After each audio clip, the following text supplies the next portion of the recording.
Nord Stream 2 was subject to an attack and serious damage was incurred, which threatened security of supply in Europe, not least in Germany. Sweden, Denmark and Germany are seeking to establish a committee of inquiry in order to investigate this incident. Sweden now is withdrawing from this and is invoking national interests and does not wish to supply information for this inquiry. But this does not seem to me to be European solidarity. It seems to be motivated by other considerations. I would like to put into the debate today the thought that ideas that don't fit into the generally accepted narrative are sometimes repressed or oppressed. And I wonder from you now whether you've got any information on the incident, and if you do, if you could share it with us, and if you don't, why it would be that you don't. Thank you. Sorry, I wouldn't like to use this occasion to play detective. It's not my role, and I think that we have to rely to the authorities that are investigating through regional and collective arrangements.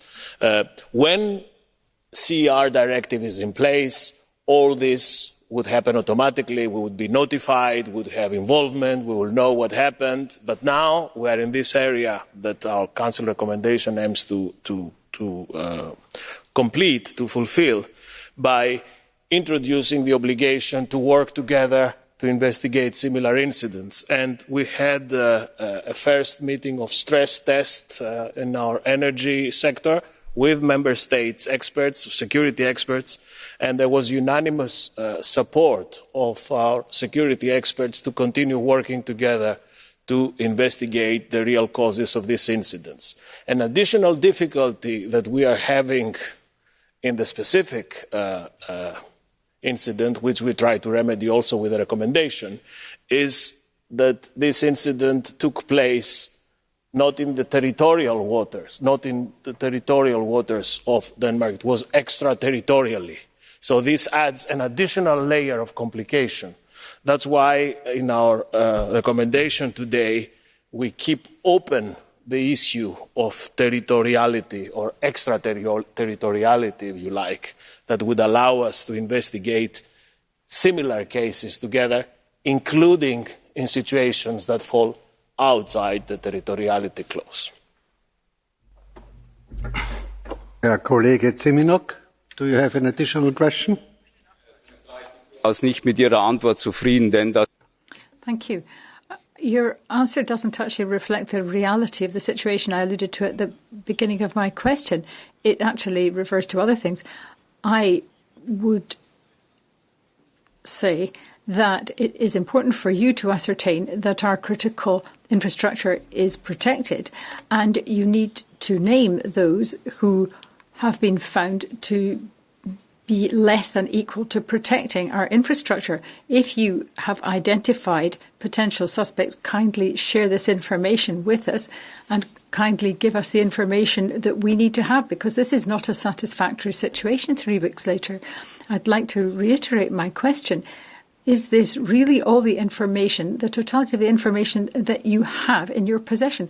These are huge breaches of our rights, and it's had a major impact on the biggest country in the EU.